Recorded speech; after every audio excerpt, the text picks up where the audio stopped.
Hi, everyone. My name is Abby Abrahamson, and I am the College Outreach Coordinator and Newsletter Editor at Biodiversity for Livable Climate.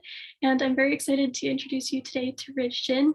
He founded Big Picture Beef in 2016 as the CEO, and his work with cattle stretches back to his 20s when he was a herdsman for a dairy farm. But for the past 20 years, he has focused on beef. Ridge was the founding director of the New England Livestock Alliance, and for 2 years, ran a slaughterhouse in Stafford Springs, Connecticut. In 2002, he submitted a grass-fed filet mignon to a Wine Spectator competition that triumphed over the grain-fed entries, establishing that grass-fed beef can be a gourmet food. Subsequently, Ridge co-founded a meat company and developed markets and distribution systems for grass-fed beef throughout the Northeast. And since then, in addition to managing his own herd, Ridge has consulted in New Zealand, England, Uruguay, Argentina, and all over North America. His work has been recognized in the Smithsonian, The Atlantic, the New York Times, and Time Magazine. So thank you very much for joining us, Ridge. I'm very excited to hear your presentation, so I'll let you take it away.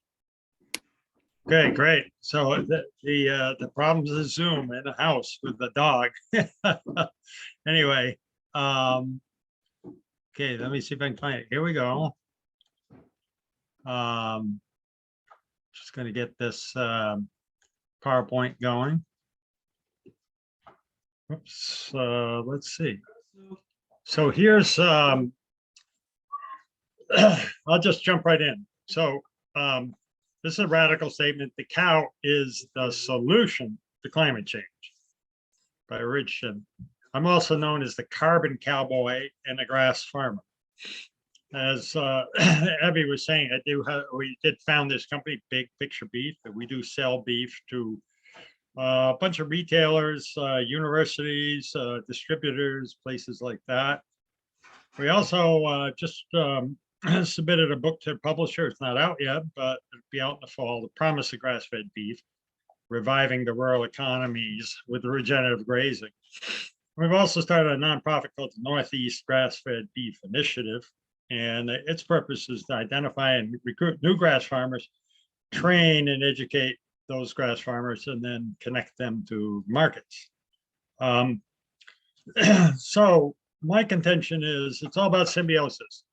It is the how, not the cow. So cows are herbivores, they're ruminants, as the buffalo is a ruminant.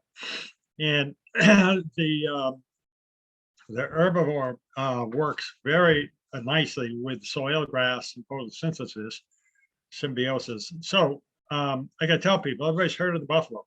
There are over 60 million buffalo in this country, all the way from Maryland, all the way across the country, way back when. And we also know about the prairie, that where the buffalo were concentrated, there were very deep soils, 8-foot deep soils, and very tall grass. On the other hand, in this day and age, we have over 40 million cattle in the US. We have dead soil in those whole prairie states that used to be fertile soils. And we have feedlots. This is what's wrong. This is the how, not the cow. So I hope to make that case clearly for everybody, and we jump right in. So it turns out that when those prairie deep soils were full of carbon, a huge carbon sink. And what we've done is over the years, we've plowed that soil. And when you plow the soil, carbon is very volatile. Carbon wants to grab oxygen, becomes CO2. So that's precisely what happens when you plow land. Carbon comes out, links up with oxygen, becomes CO2 in the atmosphere, which we all know is a big problem. Going on to the increasing problem is that we planted corn and soy over this vast acreage. It's 97 million acres a couple of years ago. And all of these crops are planted with a little bit of subsidy from the US government. But the real challenge is that the crops are used once they're harvested. The corn and soy is used, about 40% of it goes to livestock feed, feeding animals that don't have a rumen, like an herbivore, feeding chickens and pigs, as well as cattle. About 40% of the corn goes to ethanol. There's been a bunch of articles recently finally pointing out the folly of ethanol. It takes more LP gas to make the ethanol than to get the energy out of the ethanol. But again, it's subsidized by tax dollars, and you as a consumer have to buy the ethanol as part of your gas mix when you go to the pump. And a lot of it's used for corn syrup. And of course, today we've come up with the insane idea that we can make beef in a factory and the ingredients that are used are corn and soy. But the problem with corn, it's not, again, it's not that, it's how we do it. So growing corn, historically, with the Native Americans, and you put the corn seed in the hole and a fish, and everything was hunky-dory. We don't do it like that. We plant monocultures of 97 million acres. So we plow, release the carbon, and then we use poisons and herbicides and biocides and chemical fertilizers to grow this crop. And what this does is destroys the soil microbes and the soil fungi, which are absolutely essential for soil health and water. So, we talk about carbon as the problem with climate, but as humans, one of our big problems is having enough water. And we'll circle back to that. But what happens with, again, back to the cow, and the cow being a problem or a solution, 97% of the beef that's raised in this country ends up here on a feedlot, or a CAFO, as it's called, a confined animal feeding operation. This is a picture of a feedlot with about 10,000 animals. And they're broken into pens of about 100 head or so, and they live there for 120 days, the same pen, defecating, urinating, eating the feed that comes to them from the trucks. Again, the feed that's imported from the prairie states where it's grown. And this system is just terrible. It is a problem. It is a climate problem. And so some of the negatives are, E. coli, mad cow, growth hormones are used, antibiotics because the animals are sickly, and it ends up being low nutrient food. But there are just a number of problems with this CAFO, confined animal feeding operation, feedlot system. And this is the bulk of how cattle are raised in this country. Just a quick segue over to show you, this is a map that shows crops that are produced, and crops that are used for human feed and crops that are not used for human feed. So you can see there's a number of states that are green are ones that grow a lot of the human food. The states that are red are states that are growing just corn and soy predominantly. If you look at the old prairie states, Indiana, Illinois, Iowa, 97 to 100% of the crop in those states is corn and soy. So those old prairie lands are being converted to corn and soy. And as a result, you have states, whole watersheds where the soil microbes and fungi have been killed. The soil becomes impermeable and creates huge problem. Here's just a picture that shows, this is a video on our website. It's not a video here in this talk, but this is a guy who measured soil infiltration in 3 different scenarios. So he measured, what he did is he just took this ring, he pours in a quart of oil, takes his iPhone and measures how quickly the water infiltrates the soil. So he had 3 conditions. One was corn land that had been planted with a no-till planting, the best modern technology to save carbon. And then he did a test on extensively grazed land where they have a large area out west where the cattle just go out there and just graze all summer long, just kind of meander around, which is not great, but it's better than the corn land. And then the third scenario is what we call adaptive multi-paddock grazing, where the cattle are in a group and then they're moved every day like the buffalo around the grassland. So the results were on the corn land, when he poured the water in and measured the infiltration, it took 30 minutes to percolate into the ground. So now imagine this whole states where it takes 30 minutes for the rain to percolate into the ground. And then you have to say, why do we have floods? Well, water goes downhill. and it goes to a creek, and then it goes to a bigger river and ends up in the Mississippi River, and you have these massive floods because the ground is impenetrable. So now he moves over to where the cattle are grazed extensively. Just put the cattle out all summer and they wander around. Dramatically better, about 7 minutes to percolate. So that's better condition than corn land. Then he moves over to the adaptive multi-paddock grazed area, grazed like the buffalo, where the cattle are moved every day to a new paddock, 10 seconds to percolate. So if you want to solve the flooding of the Mississippi, if you want to solve the weird weather and nutrient depleted foods, put that whole prairie back into grass with herbivores. And this is my contention, the fastest way to get that grass land back to a healthy soil situation, microbes and fungi functioning again, is to grow grass with photosynthesis with herbivores. So that's my contention. And so back to the feedlot for just a quick second. So this is a picture of the feedlot. Again, this is a Google picture zoomed out. So each of those rectangles on the left are those pens with 100 to 150 animals in them. Those are the roadways. And of course, all these animals are there for 120 days. And all their feces and urine go in pipes and end up over here on the right, what's called a lagoon. So all the nutrients, so just imagine this, all the nutrients from Indiana, Iowa, and Illinois were trucked to this feedlot, put through this animal, and end up here in this lagoon. There's no way to get these nutrients back to the land. It's impossible economically. And then, of course, you have the situation where these lagoons break in a big storm. This stuff goes down to Mississippi, and you have this incredible dead zone in the Gulf of Mexico. That's a result of these excess nutrients going down the water systems. So anyway, enough of CAFOs. We know they're bad. We know that's the problem.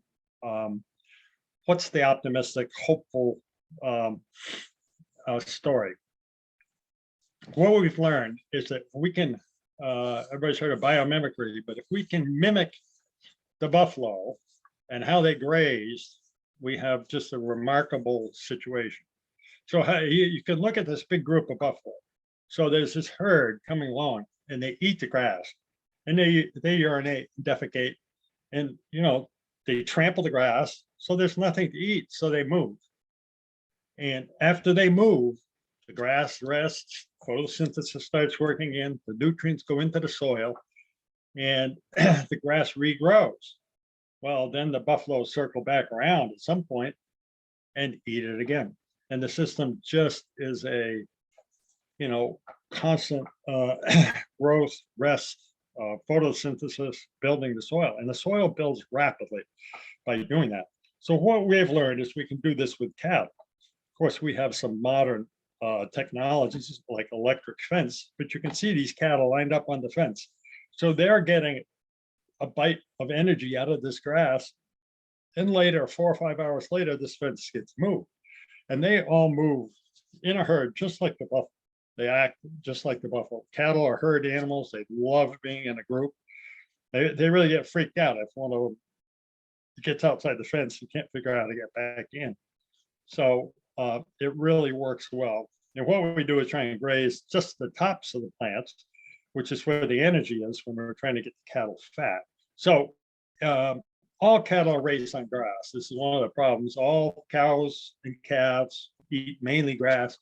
It's only when we send them to the feedlot for the last 3 or 4 months of their life that everything kind of goes off the rails. But when we're finishing cattle on grass, a lot of people say you can't get them fat on grass. It takes too long. But the truth is that the grass does a remarkable job of making cattle fat if you let the cattle graze just the tops of the plants where the energy is, and then move them. So we do this with a number of different methodologies. This is again, electric wire on what's called a tumble wheel. So you can get at the end of this wire 600 feet away, and you can just roll this wire. And the cattle, as you can see, line up and eat. You roll that wire and they move. So there's many different ways to manage them, but the electric fence is key to managing them in this, what we call adaptive multi-paddock grazing. So the idea is that they move, they get new energy constantly, and the land where they left gets to rest, photosynthesize, and regrow. And then they come back around. Depending on where you are in the country, depending on the amount of rain and the season and all that, the grass can grow back fairly rapidly, or so in some areas of the country, it takes a long time. But again, the cattle seem to like this system. The other thing we found is that as a way to convert from corn land back to perennial grass, is we take the in-between step, which is what we're calling cocktail cover crops. So we plant actual plants, and what we found is that if you can use 8 different species together, so there's diversity, it's the fastest way to both build soil nutrition, to recreate the soil food web, the biology and the microbes and the fungi, and give the cattle something to eat on a piece of land that was formerly in corn or soy. This particular picture is from North Carolina, where the land was in tobacco. So this is land that kind of burned out tobacco land that we reestablished with a cocktail cover crop. So you plant the 8 species, and then graze it. So here's a picture of cattle in I call it cocktail delight. So you can see this forage is way over their heads, and they just yum, yum, yum, eat it up, and they grow very rapidly. So this is an incredible transition. Say you're a dairy farm and you're giving up dairy, but you have all this corn land that you've been growing corn, silage corn. You can convert it with a cocktail cover crop. And here's another short video of the whole herd moving into the cover crop. And you can see they love being together in a group. They just let's go. And as they get into the cover, you can see the cover crop is way over their head. And these ones have got to figure out how to get around the fence, but they'll figure it out pretty quick. And you can see from this picture from a distance, what we do is we just kind of strip with the electric fence again. We give them a little section, and then give them another section, give them another section. And what was remarkable in this situation was the cattle gained tremendous amounts of weight every day, almost equivalent to what they would gain in the feedlot. And the soil that had been really burned out by farming was rejuvenated. I mean, the biology was just phenomenal in the soil as a result of this kind of treatment. And of course, the other situations, we have the cattle on perennial. And here's a picture. This herd's about 650 head. This is up in Vermont, where this farmer Mark has put together about 1,800 contiguous acres of grass, and he's moving these cattle to new paddocks. A lot of people say, how do you move them? And the story is you just get out of the way, open the gate, get out of the way. They know how to do this, and they move. And of course, some are curious and want to come over and watch the film and see what's going on. But it's a system that's very cow friendly, people friendly, and actually a very economic in terms of making money. Because at the end of the day, any of these farming techniques that are used, unless people make money at them, they're really not sustainable. So anyway, enough of these. I love this picture, so I'm not going to sit here and watch it. Let's go on. So anyway, here's here's just kind of like a tabulation of all the benefits. They have benefits at every level of the food chain. But high quality jobs and family income, whereas a lot of the farming activities with the corn and soy, even with the government subsidy, it's very marginal, and farmer suicides are just at a level that's higher than vets returning from Iraq and Iran. I mean, the wars, the overseas wars. It's just it's a very sad story, but it's very hard to make a living in farming, and there's a lot of people who are just very desperate. But this system actually works. So it's humane, it's local. The cattle are raised here close to the markets. 100% grass-fed means the meat is much healthier. In our systems, we never use antibiotics or hormones, so the meat is clean in that respect. Antibiotics in meat are a huge problem because humans are developing antibiotic resistance because they're used so consistently in the meat production industries and the CAFOs, but we don't use them at all because the cattle are healthy. And of course, the meat is remarkably healthier, and that's a whole nother talk. But one of the fascinating things, again, about the meat, there's a lot of bad rap that red meat gets. But part of the problem is when you feed cattle grain, the omega-6, omega-3 ratio gets really out of balance. So a lot of people say, oh, omega-6 is good fats, omega-3 is bad fats. The reality is they're both EFAs, essential fatty acids. The human body just needs them in the right ratio. So when you feed grain, you get about 10 omega-6 to 1 omega-3. When you feed a grass-only diet, you get 1.2 omega-6 to 1 omega-3. So it's perfect for human health. So there's a number of health benefits from grazing these cattle. And, the environmental benefits are just remarkable. We build soil, we rebuild soil, we get the biology going, capture water, store vast amounts of carbon. And so anyway, this is a little caption that Mark wrote. Since 2009, we have converted 338 acres of corn land to perennial pasture, 310 acres of hay land to pasture, and 171 acres of set stock pasture to adaptive grazing. Our soils now have organic matter in the 12.5 range. Carbon has gone up to about 150% in some cases. So this is the possibility of grazing like this. So just a few quick more things about carbon and how this relates to the cattle and why the cattle is a solution.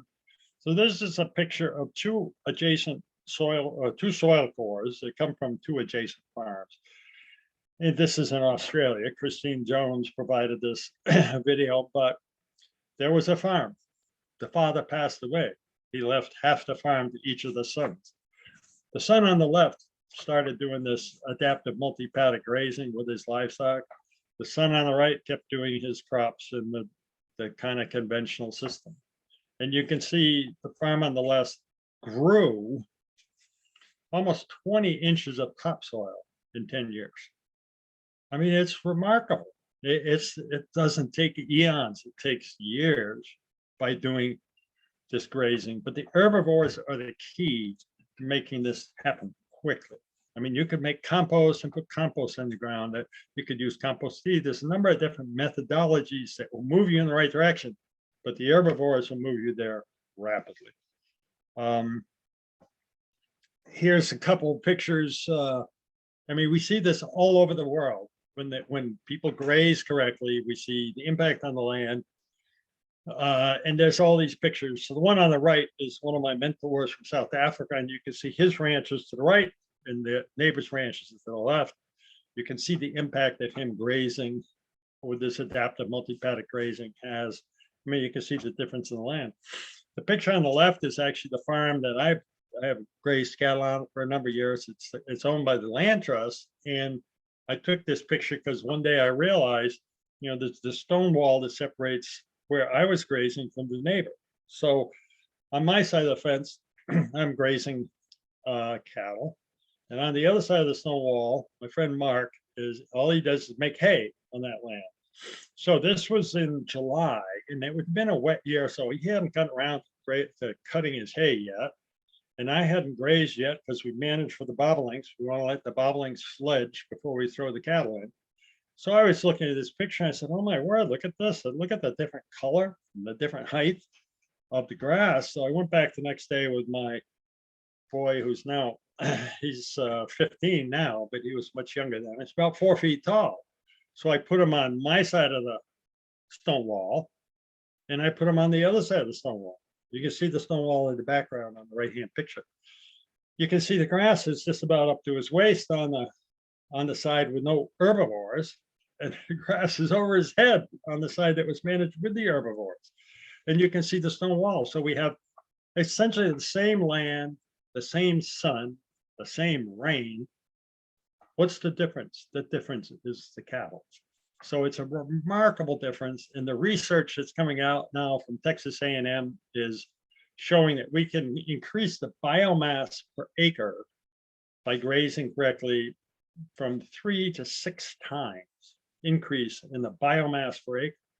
So talk about wealth for the farmer. If you have the same piece of land that he either buys or rents, and we increase the productivity 6-fold, it's just a remarkable opportunity and makes healthy food for humans. So at the end of the day, the eater has to choose. Wendell Berry's quote, I love it. His quote is, "Eating is an agricultural act."